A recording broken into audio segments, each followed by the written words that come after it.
general. But I agree with you that we probably need to look at what can we do to extend to the areas where we have not reached. Because you're quite right, the criminality is not just on the freeways.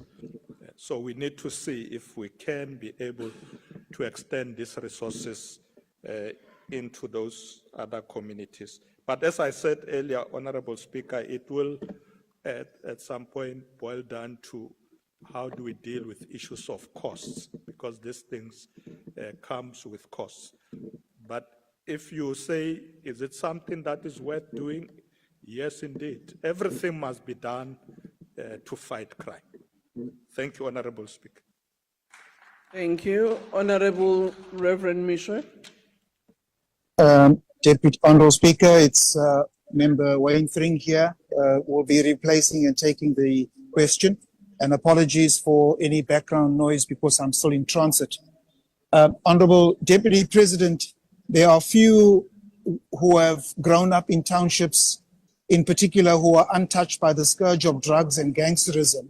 My family knows this only too well when we lost a family member to the scourge a few years ago.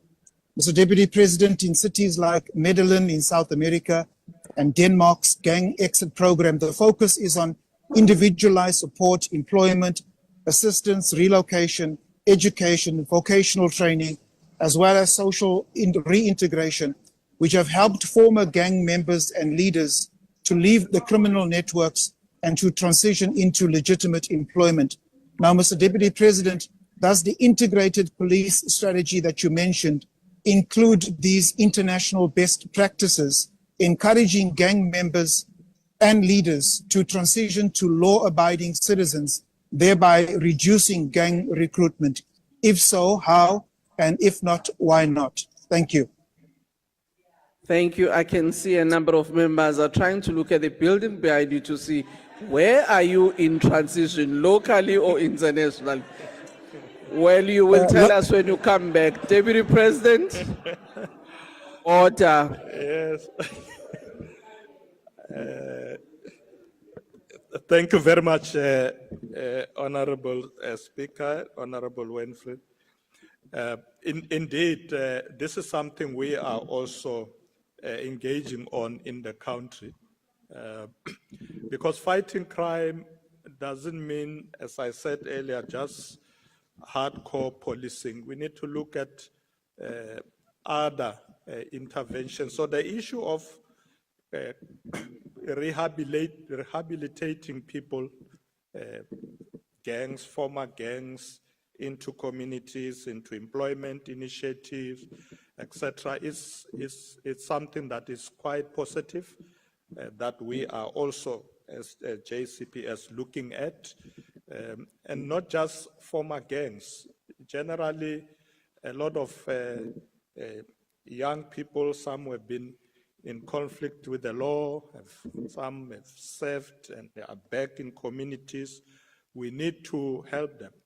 In fact, I have seen stories on how young people have come on TV and say, look, I used to be involved in crime, but now I'm involved in these projects and so on, and government is supporting that. So I agree with the honorable member that those best practices from other countries, it's something that we are pulling together ourselves in South Africa. We are looking at those best practices and ensuring that we can also go the same route to help our situation in the country, particularly to absorb these young people away from conditions that get them prone to criminal activity.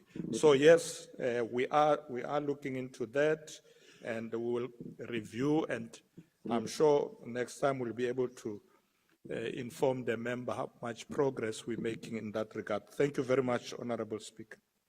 Thank you. We now move to question 9, which is question number 3 in our order paper.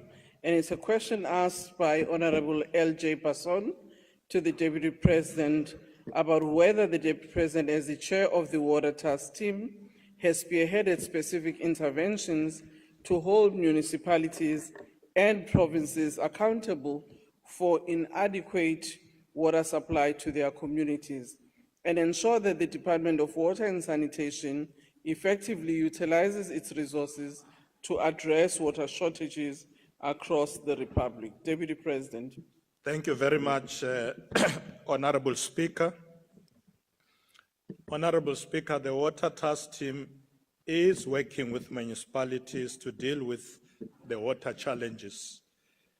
In addition, the Water Task Team has also looked at the state of water supply in the 105 non-performing municipalities where these municipalities are unable to deliver on their mandate for this service.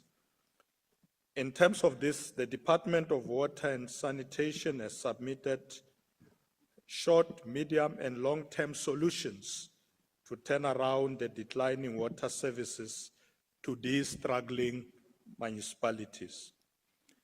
The Water Task Team's recent meeting emphasized the need to enhance municipal service management and financial stability in the water sector by ring-fencing revenue from water sales and separating water services authorities from providers through Operation Vulindlela reforms, aiming to accelerate governance and infrastructure improvements.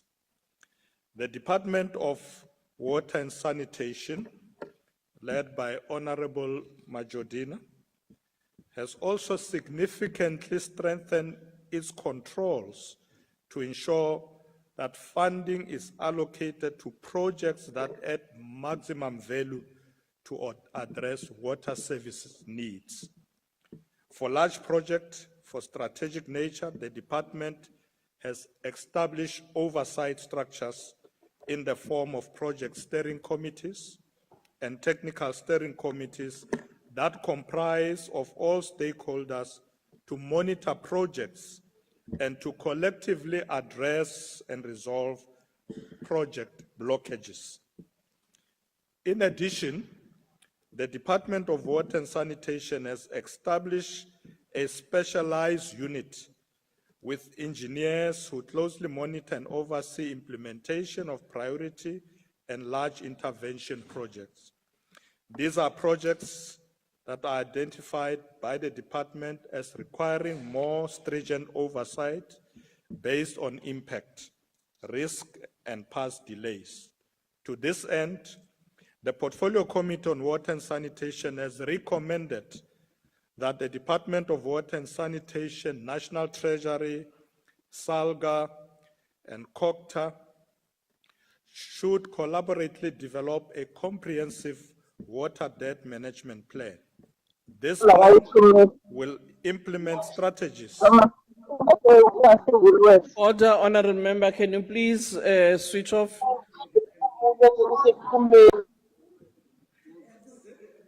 Next time you must please name your gadget. We don't know who F is. Thank you, Honorable Deputy President. Thank you, Honorable, Honorable Speaker. Honorable Speaker, I was saying this plan will implement strategies like, for instance, top slicing, the equitable share, and the municipal infrastructure grants to address rising municipal water debt. National Treasury is also considering invoking Section 216 of the Constitution against defaulting municipalities, meaning their upcoming equitable share payments will be withheld while repayment agreements are negotiated with the relevant water boards. In addition to this mechanism, the Department of Water and Sanitation can withhold or stop grant funding where there is poor performance by municipalities that are implementing agents in line with Section 17 of the Division of Revenue Act, DORA.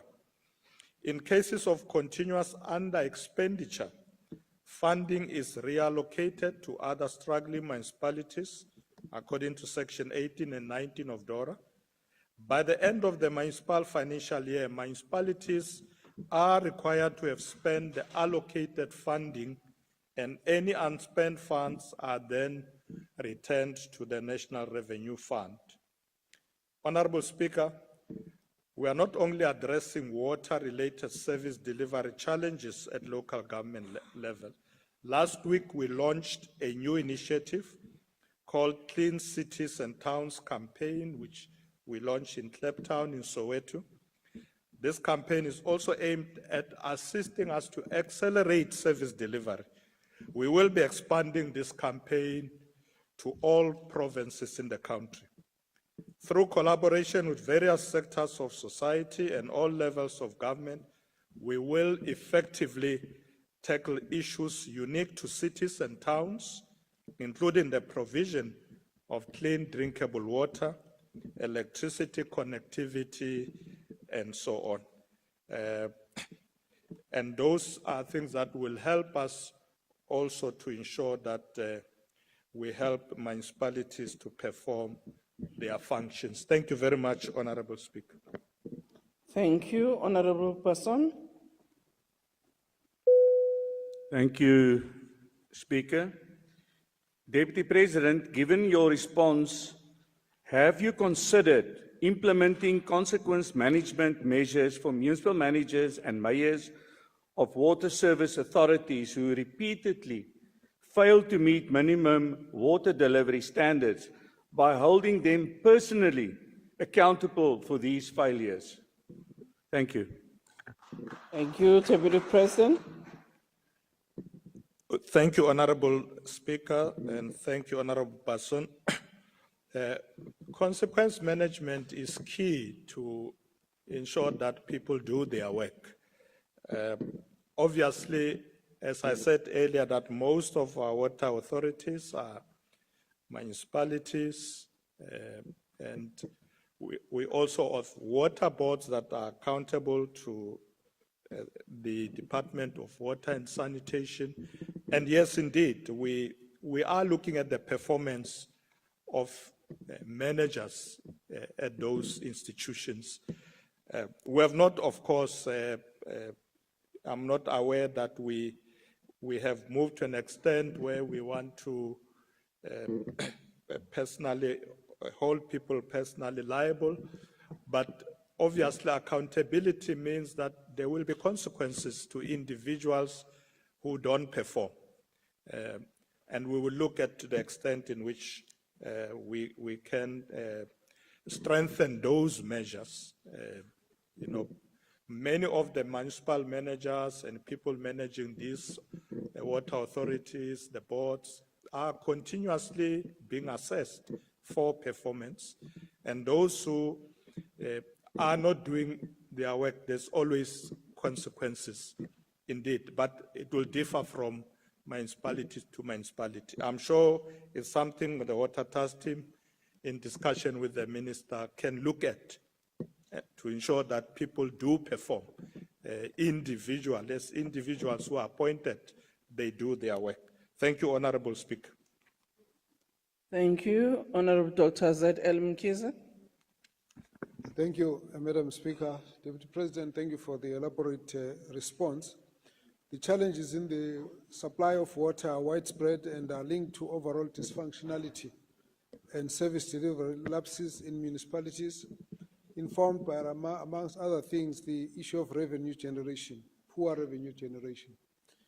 Therefore, the real challenge in the sustainability of water provision and wastewater treatment is complicated by the huge debts owed to water boards by municipalities and other debts, and then the resource constraints which are suffered by municipalities that further exacerbate the water challenges. The question is, in your assessment, the interventions that are in place that you've just described, how effective are these?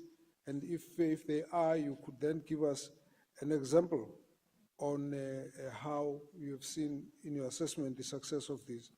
Secondly, considering that most municipalities are plagued by these challenges linked to poor revenue generation, provision of technical expertise for the effective planning and maintenance of infrastructure, what plans are in place to ensure sustainability in the provision of adequate safe water for communities and the prevention of widespread pollution Honorable such as member, your that time is happened up. in the Val River system in Mfuleni. Thank you. Deputy President.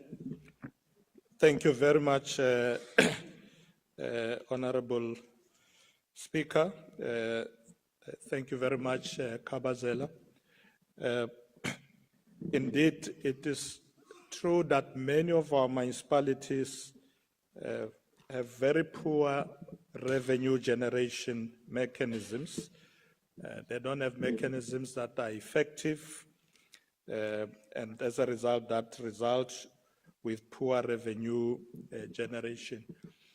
Most of these issues, Kabazela, were addressed at the recent water indaba that was held recently. We are going to carefully look at the resolutions of the water indaba because it addresses particularly these issues.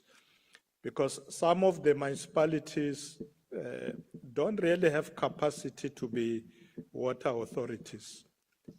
And that's why we believe that some of these, the water services should actually be directly managed by national government through the Department of Water and Sanitation. But we don't want to take, all these functions away from municipalities because they obviously, if they work well and generate revenue, it helps them to deal with other municipal functions. So we are going to look at how we can, where possible, assist them to be effective in generating revenue. We have realized that poor maintenance of facilities is one of the biggest problems. If you go to many of our cities, you'll find that there are problems of leakages, non-revenue water is a big problem.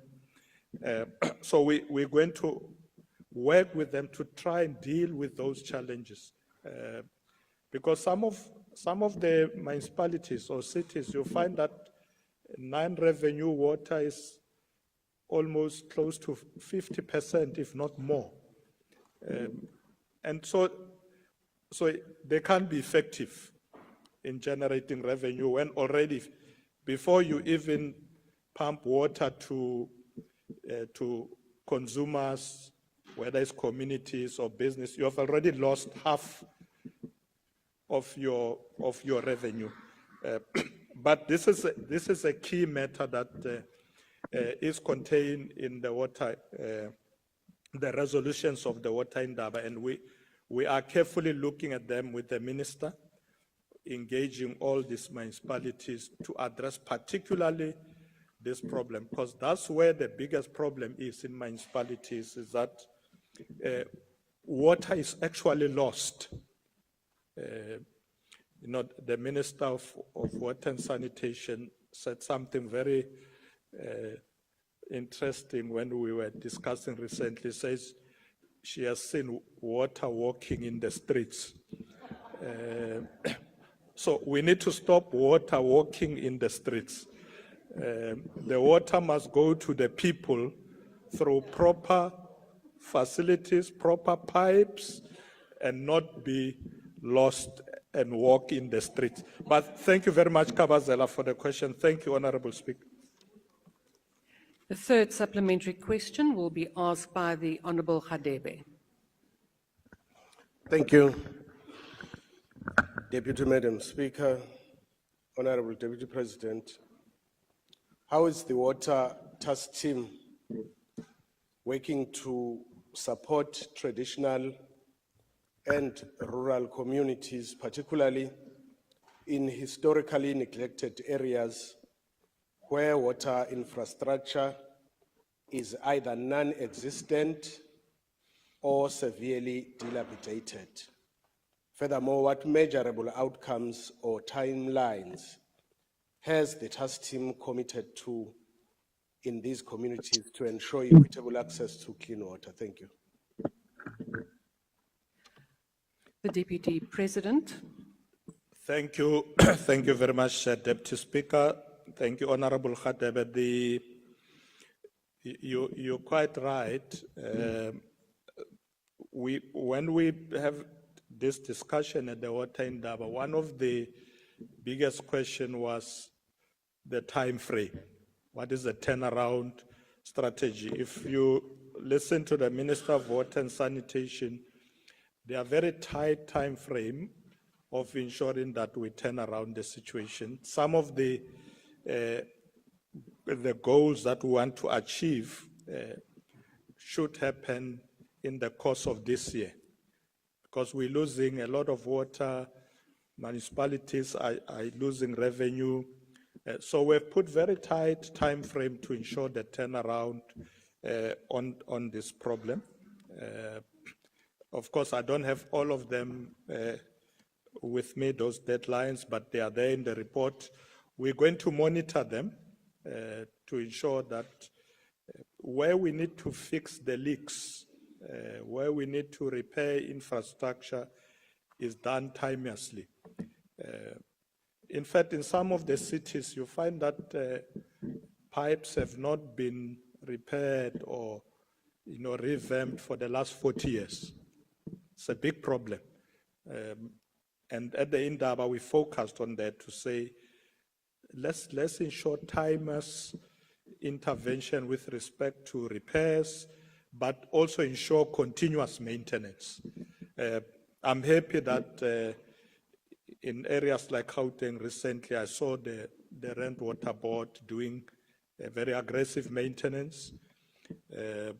Recently as well, the maintenance was done on the Lesotho the channel, and the minister briefed me that it is now completed and the water is once again flowing. But maintenance must be continuous.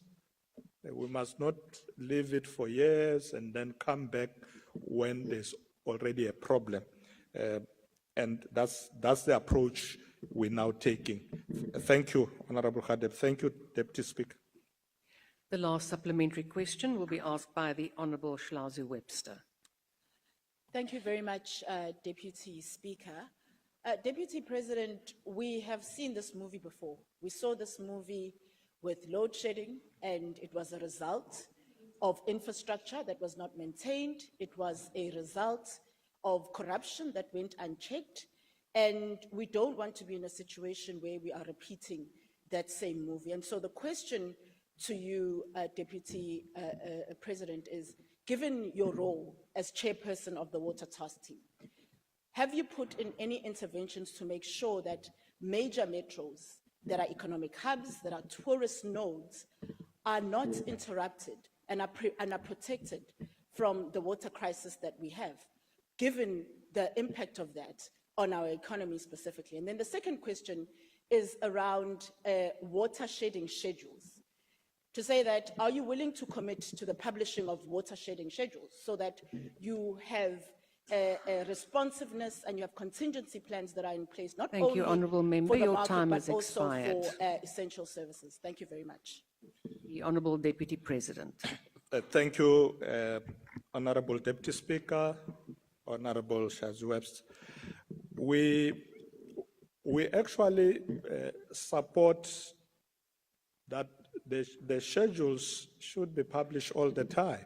I know that in some of the areas it is happening. When there's going to be maintenance, residents are informed that from this time and this time, there won't be a supply of water because there are repairs taking place. In cities like Johannesburg, for instance, that happens quite a lot, but it should happen in all cities. Residents must not wake up and then there's no water. They must be told if there are going to be repairs so that they can prepare themselves. So we will check that. It has to be a norm that it happens in all the cities. The cities, as you say, must be protected, yes, because we know that when it comes to water, there are also some mafias there. They are called water tankers. So we are working closely now with the other government departments like the police to ensure that we deal with that problem, so that cities must be protected from corruption. Because remember, the water mafias have their people also in the cities who help them to disrupt facilities. Because once facilities are disrupted, what does the municipality do? Has to go to the water tankers. So you are quite right by saying, can we protect our cities? Definitely.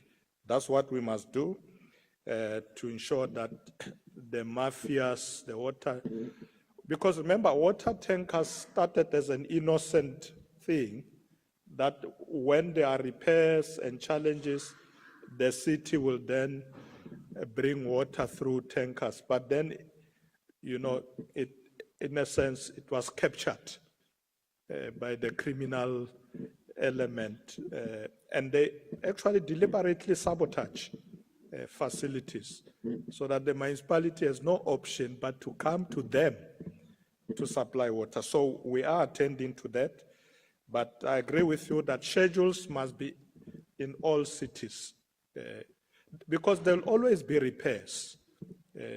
In fact, one of the institutions that does this effectively is actually ESCOM.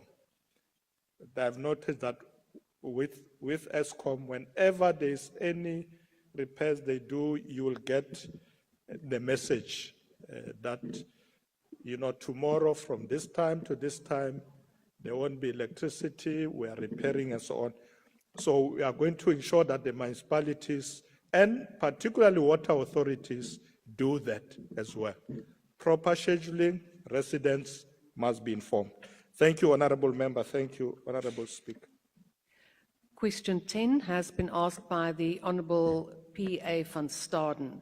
The question is whether the government's criticism of the US President's decision to stop funding for HIV/AIDS relief through USAID and PEPFAR has put South Africa in a position where it will be unable to continue with the combating of HIV/AIDS, resulting in a significant negative impact on public health. The Honourable Deputy President.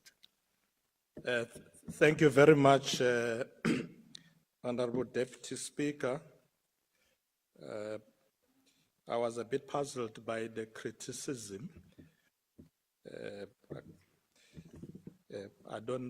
I was trying to remember who was criticizing him. But let's leave that and go straight to the consequence of this new development. Now, Honourable Deputy Speaker, the withdrawal of PEPFAR fund and of course other funds by the US administration will definitely deprive South Africa an amount of about 8 billion rands per annum. Maybe let me just explain briefly the resources we spend on programs like HIV/AIDS as accounts about 6 billion rand, or close to that, 60 billion rand, sorry. And 8 billion comes from this PEPFAR funding and the Global Fund. These funds, Honourable Deputy Speaker, are critical to support people suffering from HIV/AIDS, STIs, TB, and other such illnesses, particularly in rural areas and poor communities. But let me assure you, Honourable van Staden, that our government has started drawing from its own capacity to fund HIV/AIDS programs, especially after the withdrawal of PEPFAR funding by the United States government. When I spoke to the Minister of Health the last time, I think the amount that we spent currently is close to 52 billion rands per annum. It means with the withdrawal of funding by the US government, will then need to increase that funding by the amount that we have lost.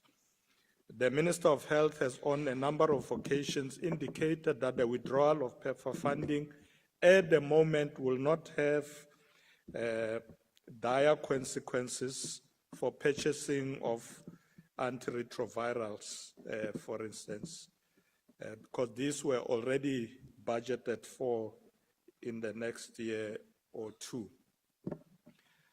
So what government has started doing now is to develop contingency plans to address the gaps that will come with as a result of losing this funding for us to deliver health services. Through SANAC, we are engaging with the Minister of Finance to discuss the possibility of how we will fund these gaps. The South African government is intensifying efforts in the HIV/AIDS response, providing HIV/AIDS prevention, treatment to TB, STIs, and other services across the public health facilities in the country.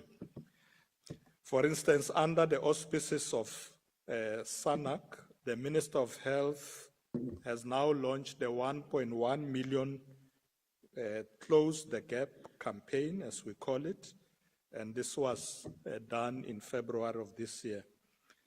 This campaign seeks to initiate 1.1 million people on antiretroviral treatment by the end of this year, in an effort to help the country attain the UNAIDS 95-95-95 targets. It aims to do so by complementing and leveraging other SANAC campaigns, such as Better Men for Tomorrow Men's Campaign, Zikhala Kanjani, National Youth HIV Prevention Campaign, as well as End TB campaign. Honorable Deputy Speaker, we continue to work with various partners in coordinating and implementing these campaigns.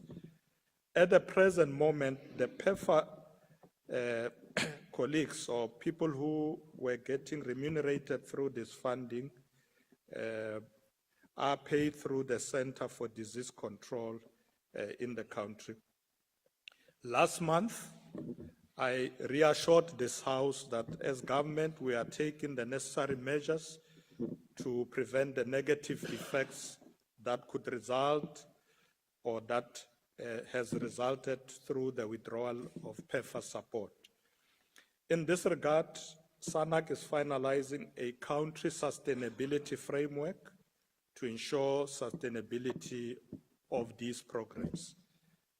On top of our priorities to ensure that all South Africans on antiretrovirals continue to have access to these life-saving drugs.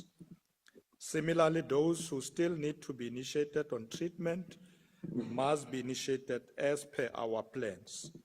We will continue in our efforts to ensure that this objective is realized. Let me, in conclusion, Honorable Deputy Speaker, also indicate that we have started looking at other markets as well in order to deal with this challenge. When I was visiting France recently, I was with the Minister of Health, and he had an opportunity to engage with other players who are willing to come on board to close the gap in what we would have lost through the cutting of funding by the US administration. I thank you, Honorable Speaker. The first supplementary question will be asked by the Honourable van Staden. Thank you, Deputy Speaker.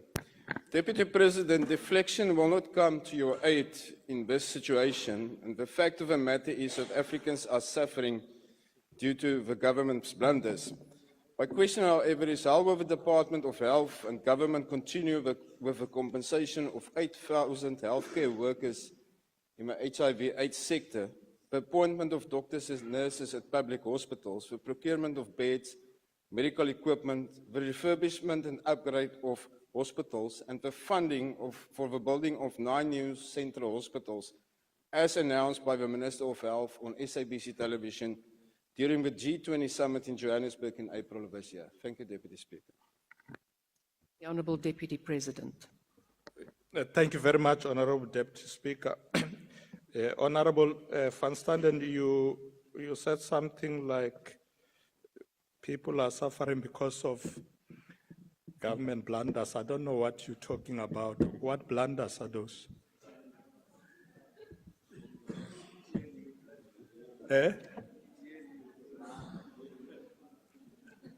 I want to answer you, but you puzzle me.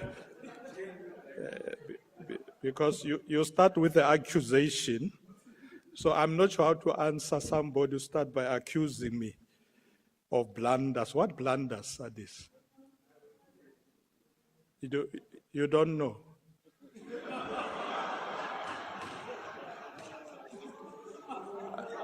Angazi ngimphendule kanjani ngoba uthi siya blunder. Okay, Honorable Speaker, now that Honorable Van Staden does not know what he's talking about, Point of order, Deputy Speaker.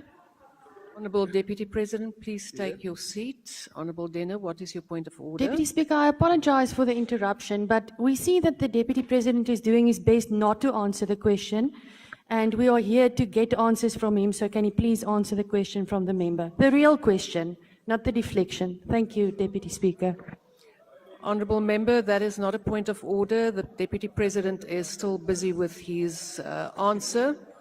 Please proceed. Honourable Dlakuri, do you have a point of order? Deputy President, please remain seated. Indeed, the DP want to respond to the question, but if he asks for a clarity with regard to the question, the person who asked the question must clarify his or her question so that he can be able to respond. Thank you. Thank you, Honourable Dlakuri. I will leave it to the Deputy President to indicate whether he wants Honourable Van Staden to reply or indicate what he actually meant with the first comment. Deputy President. Honourable Deputy Speaker, I think we should proceed because he doesn't know what he's talking about.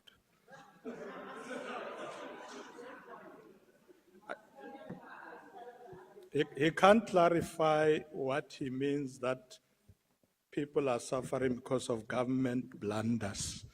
So how do I answer him? I want to be clear. What are you talking about?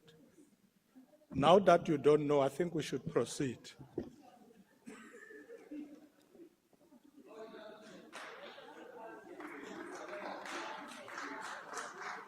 Order, honourable members. Deputy President, please proceed with your answer. Yes, I think I've already answered what we are doing with respect to HIV/AIDS program. Maybe what I should emphasize, Honourable Deputy Speaker, is that as South Africa, we should do everything in our powers to be self-sufficient in dealing with these programs. I did say that there will definitely be gaps by losing this funding from the US administration, but we are now looking at our own resources. We are engaging other markets. It may be possible even to get drugs from other destinations that are affordable. So all those issues we are looking at. We are government at work. We are focused. We are going to make sure that South Africans are not going to suffer because the US administration is cutting funding to us. We are going to make sure that we do resource our programs sufficiently. That we are going to do. Thank you very much. Second supplementary question will be asked by the Honourable Clerk.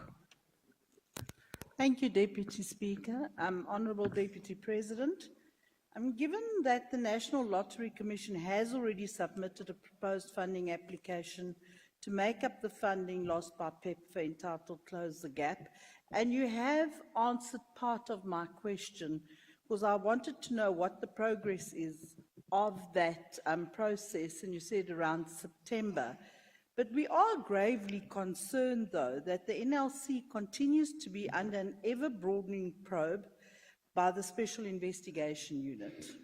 And we need to know how dependent our aid's responses to rescuing by the lottery, and what will we do if this rescue does not materialize? Thank you very much. The Honourable Deputy President. Thank you very much, Honourable Deputy Speaker. Thank you, Honourable Clerk. Yes, if the funding comes through from the lottery, it will be much relief for what we are doing. However, we're not going to completely rely on that. We will look at other initiatives, including what I said earlier, that we are talking to the Minister of Finance to see if from the fiscus we can be able also to get support. Whilst there may be challenges with the lottery, let's look at other avenues to be able to plug these gaps. But as I said earlier, also, it's not just funding we're looking at. It may be the ability to get affordable drugs in other destinations that will be approved by the regulatory authorities in the country. Yeah, so Honorable Clerk, yeah, we're looking at other initiatives, but the funding from the Lotto, if it comes through, it will provide much needed relief. Thank you very much. Thank you, Honorable Deputy Speaker. Third supplementary question will be asked by the Honourable Douglas. Thank you, Honourable Deputy Speaker. Honourable Deputy President, what are the cost benefits and sovereign risks of relying on politically conditional aid like PEPFAR and US aid, especially when it is clear that foreign policy blackmail is being used by Western interests, often at the behest of local proxies like the DA, AfriForum, Solidariteit, and billionaire lobbyists like Johan Rupert to delegitimize our democratic land reform, our ICJ application against Israel, and our broader struggle against apartheid-era economic injustice?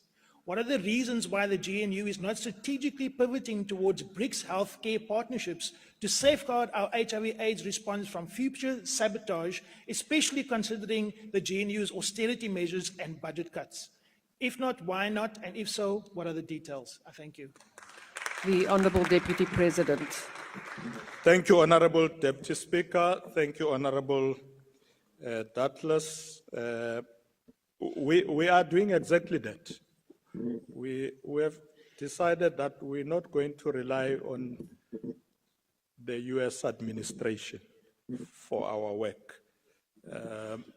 We are engaging other partners. We are engaging our partners in BRICS, and we are looking at how we can, together with our partners in BRICS, be able to be self-reliant without relying on the West. We've learned lessons.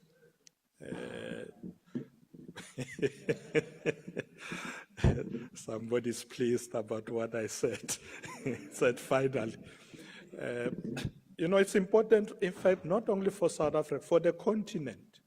The continent of Africa is such a resourceful continent with a lot of minerals and a lot of wealthy. So we've got a very wealthy continent that has been relying on other people. We are stopping that now. We're going to use our own resources, our own minerals to fund our own programs. We're going to work with our partners in BRICS and ensure that together we're able to do the kind of things that we need to do. We can do it. It just needs a will to be able to do this. And the fact that we are put in this problem where, we have to do things because we need resources from other people, we're not going to do it. We are very focused now. We're going to ensure that we work with our BRICS partners. I'm not saying we'll abandon the US. they remain one of our biggest trading partners, but we must not go cap in hand to anyone. Thank you very much, Honorable Deputy Speaker. The last supplementary question will be asked by the Honourable Mashatile. The Honourable Mashatile. Thank you, Deputy Chairperson, the Deputy Speaker. Also, Deputy President, I think you have answered part of my question, but the question here is, has the government explored or initiated strategy engagement with multilateral platforms such as the African Union, BRICS, and others to develop a more diversified and politically neutral funding model for South Africa's HIV response to avoid future vulnerability to shifting geopolitical agendas? Thank you. Thank you, The Honorable Deputy President. Thank you, Honorable Deputy Speaker. Honorable Mahlatsi Khotso Morenak, Khotso Moafrika. Re etsa jwalo, we are already discussing not only in BRICS but also in SADC and in the African Union. We are discussing these matters of self-reliance, on how we're going to ensure that we use our own resources to build our economies, to ensure that we make our resources work for our people. So, ke ntho re etsang eo Morenaka, re se re qadile. Re etsa jwalo, ke a leboha o kgotsofetse hore nkare potso yona ke se ke arabile gore re qadile re etsa mosebetsi ona as the continent to ensure that we can build our own economies with our own resources and address these challenges that our people are facing. Thank you, Honorable Deputy Speaker. Thank you, Deputy President. Question number 11 has been asked by the Honourable S.E. Lucas. The question is, what performance targets the Deputy President, in his capacity as Chairperson of the Interministerial Committee on Agriculture and Land Reform, has set to achieve land reform and agriculture development since the formation of the Government of National Unity, and what integrated approach is being developed by the Interministerial Committee to support infrastructure development in rural areas that support the growth of the agricultural sector? The Honourable Deputy President. Thank you very much, Honorable Deputy Speaker.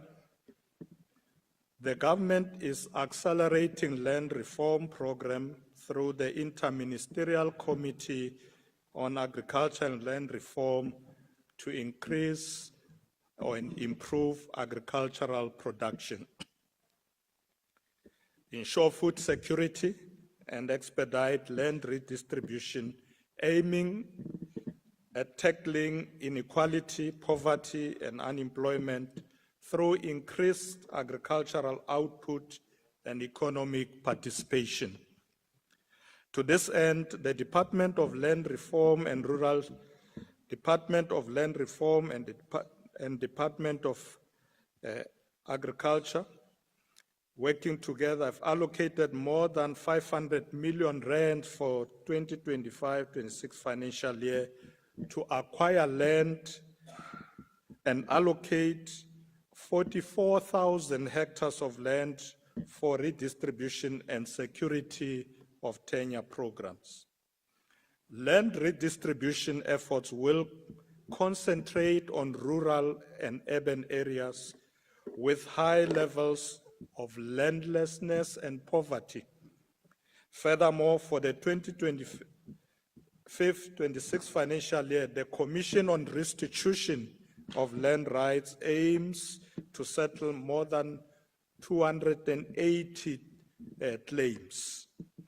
Through programs like the Backlog Reduction Strategy, government is focusing on expediting the resolution of outstanding land claims, particularly old order claims. This strategy aims to improve policies, standard operating procedures, and increase funding to reduce settlement times. Additionally, it involves enhancing turnaround times, streamlining processes, and implementing efficient systems, ultimately improving service delivery. Pardon me.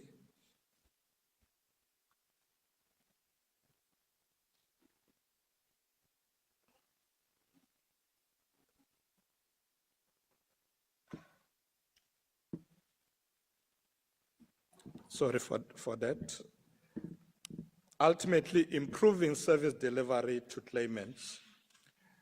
Honorable Deputy Speaker, infrastructure development is a crucial component of our comprehensive land reform strategy, especially in rural areas, as it fosters land redistribution and agricultural support initiatives, laying the groundwork for economic and social development.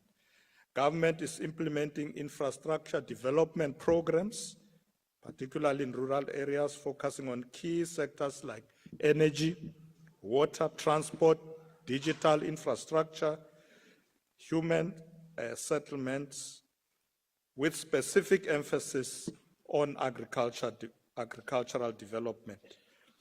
These also include programs like expanded public works, the Wellisees were Rural Bridges Program, spearheaded by the Department of Public Works and Infrastructure, and also the South African National Defence Force. Over the medium term, government will continue focusing on improving agricultural production and revitalizing infrastructure, accelerating the reform, finalizing land restitution claims, and increasing research and development capacity to increase and improve agricultural outputs. I thank you, Honorable Deputy Speaker. The first supplementary question will be asked by the Honorable Lucas. Thank you very much, Honorable Deputy Speaker. And just for the record, I'm Honorable Isaacs. Just that it is the documents went out before my surname changed. Thank you. Deputy President, have responded, Honorable Deputy Speaker, in a way on particularly the issues of infrastructure and the breach of the digital divide. That is an issue. But Deputy Speaker, you must acknowledge, and that is in the report that we just got 2 weeks ago, that for the past decade there have been successive budget cuts, particularly on land reform and other issues. Now, in the light of that, how do we plan on accelerating the land acquisition and the post-settlement support process that is being undermined by this budget cut? And it's also undermining our transformation agenda. As the chair of the Interministerial Committee, how will you ensure that resources are directed to this very important program, since we increasingly found that through the lack of support, many of the emerging farmers are selling land back to the original owners of this land, owners that have been appointed to be mentors of this emerging farmers. But unfortunately, because of the realities that they are experiencing through this budget cuts, unfortunately, they are reverting back to the original owners. Thank you very much. The Honourable Deputy President. Thank you very much, Honourable Deputy Speaker. Thank you very much, Honourable Isaacs. Yes, Honourable Isaacs.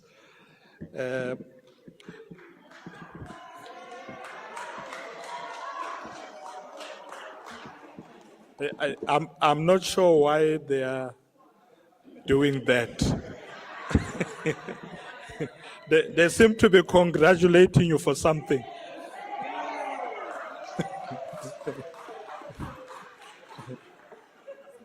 I can only assume that you are happily married.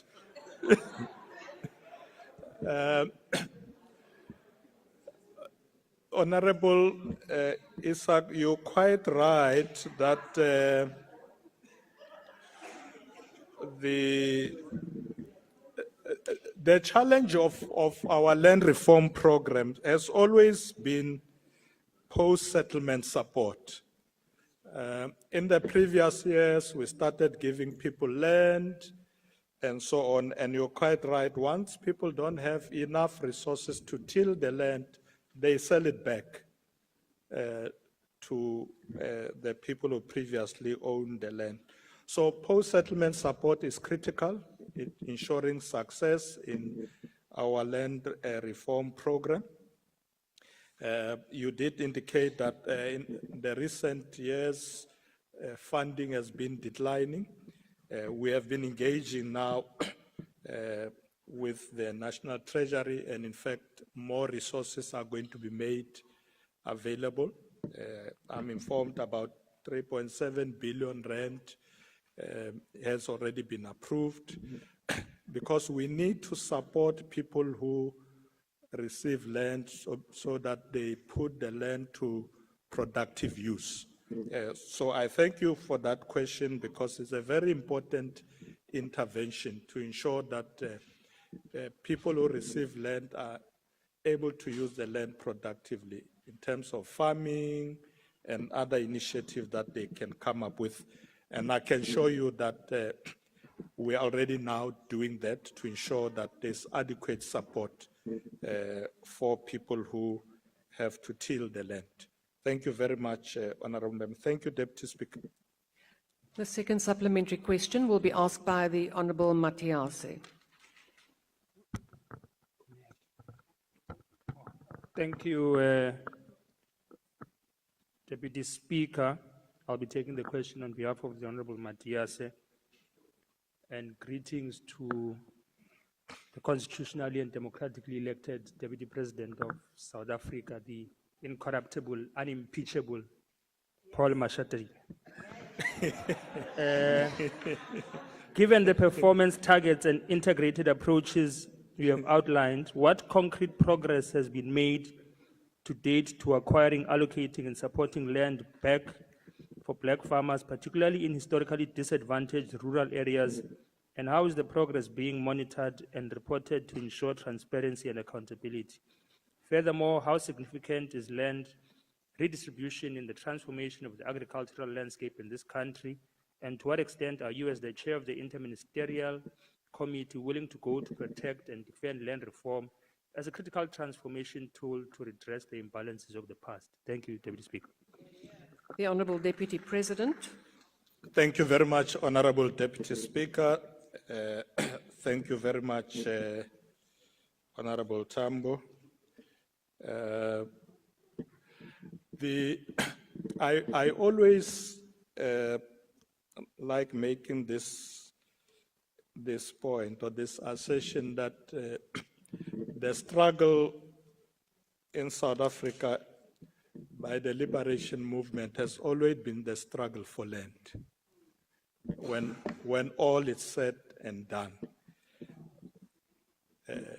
whether you go to beyond 1652 or when, but I know that the liberation movement have attached a lot of significance to the issue of land. So we take this very seriously, that we must ensure that our land reform programs succeed. You are quite right that we have to focus in rural areas where people don't have resources, don't have facilities, have been neglected. We talked about this earlier, that people don't even have titles to the land. So those are the things we must deal with. So you are quite right that the issue of transformation in the country will not mean anything if it doesn't deal with the issue of land. So it's important that we do that. Well, for my sins, the President has appointed me to deal with this matter. So I'm right there. I'm right there. I'm going to make sure that, the president like referring to this matter, and maybe I can share this with you. The president referred to this as the original sin, the land that was taken away from our people. We're going to bring it back. We have to bring it back. So in conclusion, Deputy Speaker, we must say land reform must not be seen just as a program. It's a transformation initiative in the country. Maybe Honorable Tamba must say it's a radical transformation initiative. I think you'll like that one. Radical. Thank you very much, Deputy Speaker.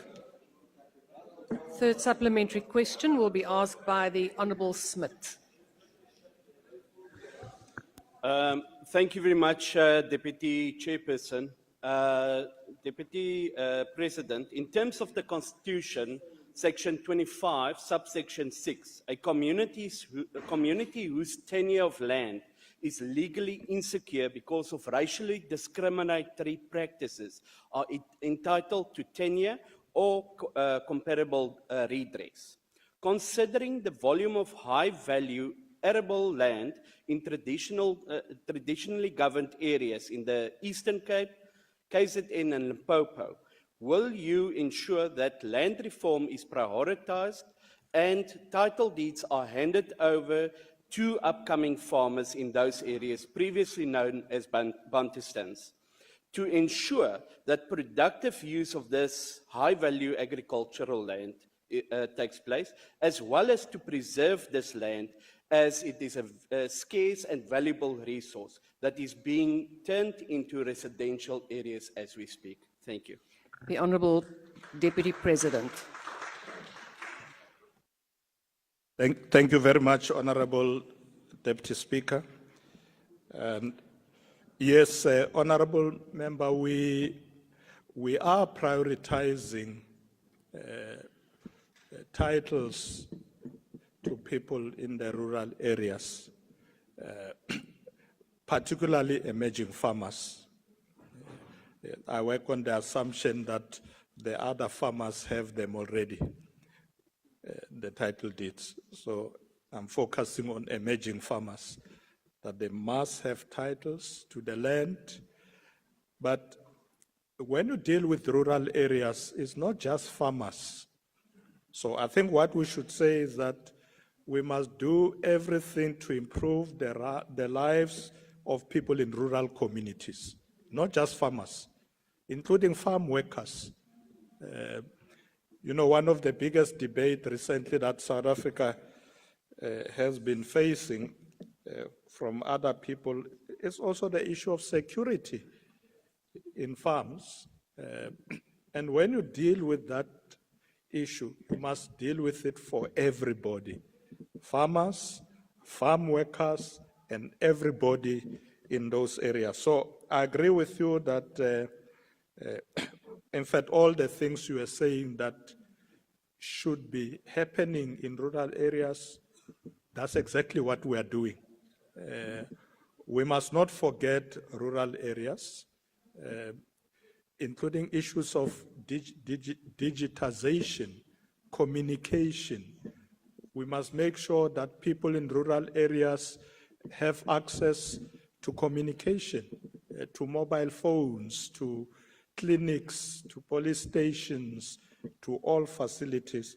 We will not succeed to make South Africa, a beautiful, transformed country if we forget the rural areas.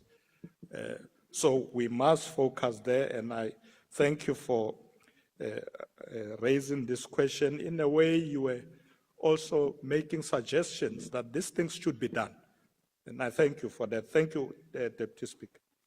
The last supplementary question will be asked by the Honourable Trollip. Thank you very much, Deputy Speaker. Deputy President, I noticed that you've avoided part A of the question because your government's not good at setting performance targets. I understand that. But when it comes to part B, Wandile Sihlobo, in his book, A Country of Two Agricultures, wrote the following. As far as emerging commercial farmers and agricultural transformation is concerned, government intervention have only created more dependency as they have not built proper institutional frameworks and infrastructure essential for growing the agricultural sector. What are you going to do to remedy this? The Deputy President. Thank you very much, Deputy Speaker. Thank you, Honorable Trolip. Yes, the approach we're taking now is to avoid dependency, but rather ensure empowerment. We must empower people to be able to do things for themselves by making resources available.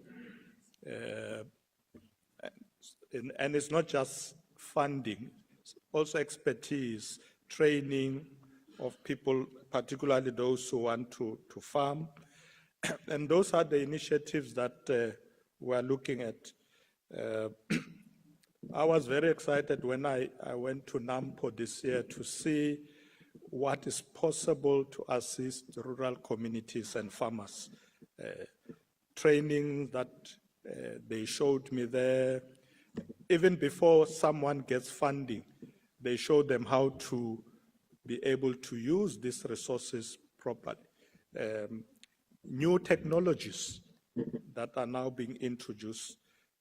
So what we're going to do is to ensure that we avoid, as you say, the problem of the past of dependence, where we empower people to be able to do work themselves.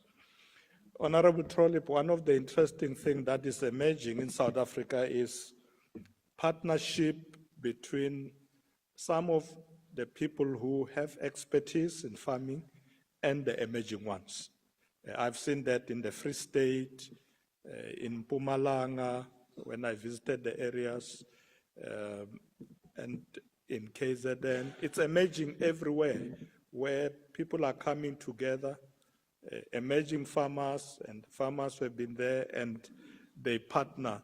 And that has helped a lot of emerging farmers to move into big commercial farms.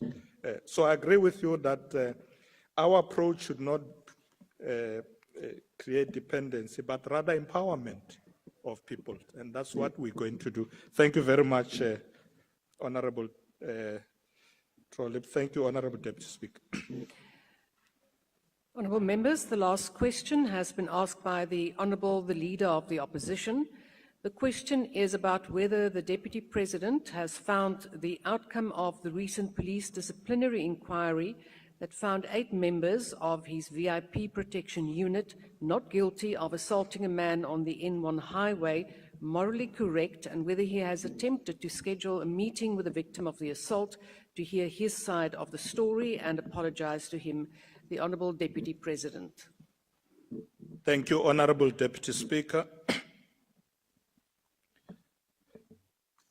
Honourable Deputy Speaker, I've always affirmed my confidence in the independence and impartiality of our law enforcement agencies and the judicial system as a whole. I have also vehemently condemned any interference with legal, including disciplinary processes, and emphasized the importance of maintaining the rule of law, regardless of whether it is advantageous to us or not. Let me emphasize that the Office of the National Commissioner of Police was responsible for the disciplinary process of the 8 members of the Presidential Protection Services that we're talking about. I was personally not involved in these procedures at any point. In addition, I've never attempted to arrange a meeting with the complainant so that we allow the justice process to take place without interference. I wanted Honorable Hlope to know, but he's not here, but maybe he can hear wherever he is. We all know very well that our jurisprudence allows for both sides of the story to be heard. In this regard, I welcome the outcome of the police disciplinary inquiry that has acquitted the 8 members of the Presidential Protection Services. As I said, Honorable Deputy Speaker, I have not met with the victim because the matter is also sub judice. Members of the House may not be aware that, in fact, these protectors are charged and they are appearing in the court of law. So as we speak, they are due to appear in court again. So any engagements with any of the parties to the case could be prejudicial to them. So my approach is that let's allow the courts to complete their work. I must, however, Deputy Speaker, reiterate that our country is committed to the rule of law, which is a cornerstone of our democratic constitutional order. I must also reiterate that I personally am against police brutality, including any form of violence directed to members of our communities. Violence against members of the community, especially by those entrusted with upholding the law, is unacceptable and contrary to our values. Thank you very much, Deputy Speaker. The first supplementary question will be asked by the Honourable the Leader of the Opposition.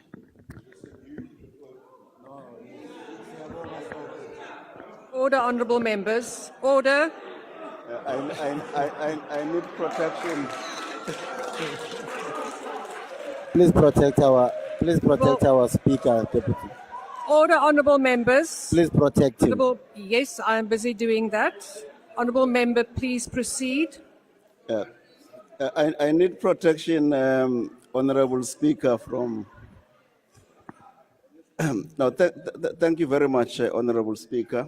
Through you, Deputy President, obviously from what you are saying, you have not studied the verdict from the SAPS disciplinary process.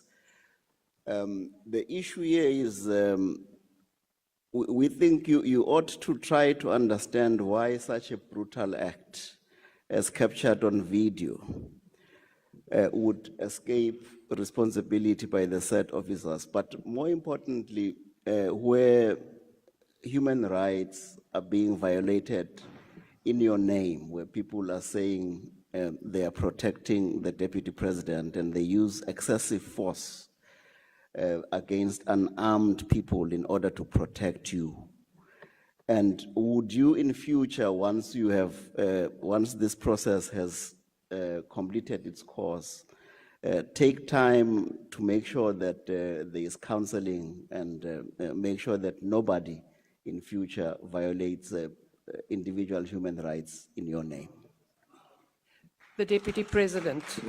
Thank you, Honourable Speaker. Indeed, I've not studied the verdict as yet. My attitude was to allow all the processes to be concluded. As I said, the matter is before the courts. And yes, I think once that process is over, we'll definitely look at it. But I must confirm to the House that I will never condone any brutality. So to the extent that we need to cancel anybody or take action, that is something that will be considered. But I was saying, let's allow the process to conclude. Because you see, the problem with a process when people are in court, once you start engaging or saying things, it could be prejudicial to them, both sides. You know, you don't want people, when they go to court, they say, but the deputy president said this about me or about this one. I think let's allow it to conclude. Our time will come to intervene. Thank you. Thank you, Deputy Speaker. Second supplementary question will be asked by the Honourable Klute. Thank you, Honorable Deputy President. Is South African Police Service prepared to make available the record of the internal investigation, decisions, and reasons for acquittal, given that the Deputy President, this matter is about the operational and administrative affairs of the South African Police Service? What measures at policy level will the Deputy President engage with the Minister of Police on ensuring the professionalization of the subs to ensure that as the South African Police Service enforces the law, there is adherence to the prescribe of the law and the rights of the accused persons? Thank you, Deputy President. The Honourable Deputy President. Thank you very much, Honourable Deputy Speaker. Thank you, Honourable Klute. My approach is that we should allow the process to conclude. Obviously, justice must be done. I think if we go into it now, it may interfere with fair processes that, and it's both for the accused and the victim. I think let's allow the courts who are very capable to deal with this matter. Then our time will come to say, what do we do going forward to ensure that there is no repeat of incidents like this, etc. The police are enforcing the law and so on. I think that judgment will help us to build a way forward. Thank you very much, Honourable Member. Thank you, Deputy Speaker. The third supplementary question will be asked by the Honourable Cameron. Thank you, Deputy Speaker. Deputy President, given that the court has accepted the integrity of the video evidence of the said incident, which your VIP Protectors legal team did not challenge this week in court, how do you explain SAPS's internal disciplinary process acquitting the same members by rejecting this evidence? What action will your office take to address this glaring contradiction between internal accountability and open court proceedings, particularly where public trust and the abuse of state power are concerned? I thank you. The Deputy President. Thank you, Honourable Deputy Speaker. Thank you, Honourable Cameron. Let's wait for the courts to complete their work.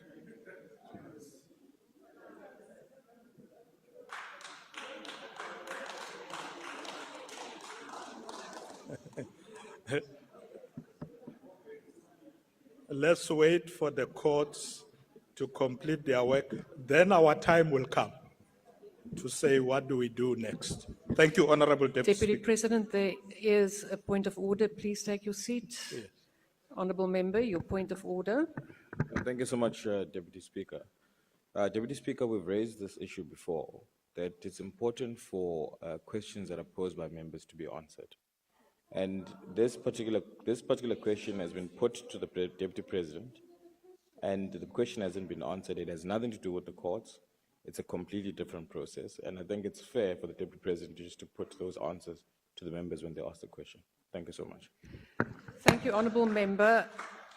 We have made rulings before in the House that the presiding officers cannot adjudicate whether a question has been fully answered or not. So we will proceed on that basis. The last supplementary question will be asked by the Honourable Ghana.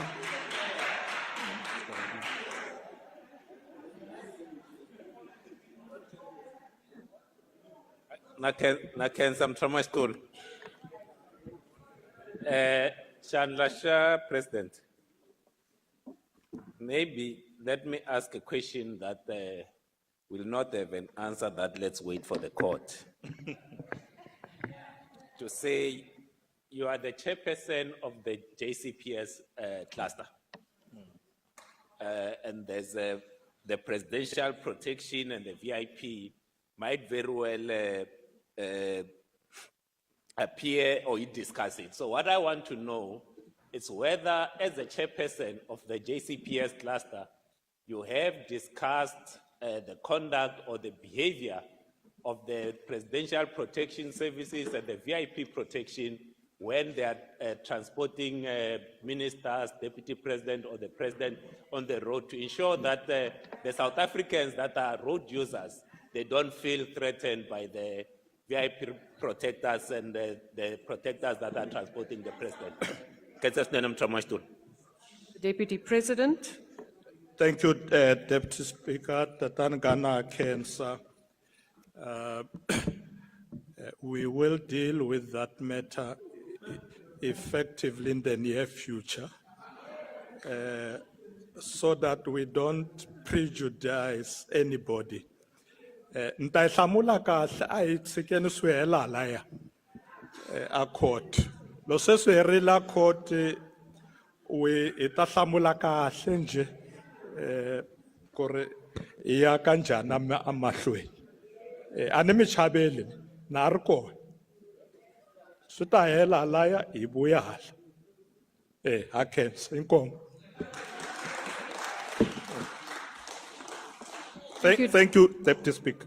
That concludes questions to the Deputy President. I thank the Honourable Deputy President. I request members to stand. Honourable Cameron, we've already concluded. You're now raising your hand.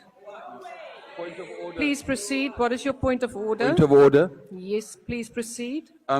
Speaker, Deputy Speaker, thank you very much. I refer to Rule 32, which refers to the leader of the opposition. And as you know, it says that the leader of the largest opposition party in the Assembly.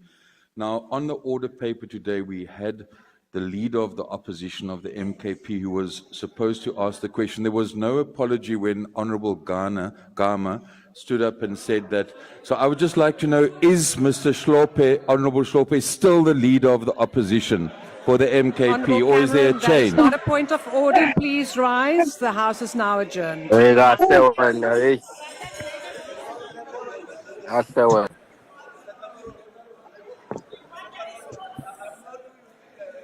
Order, order, order. Order.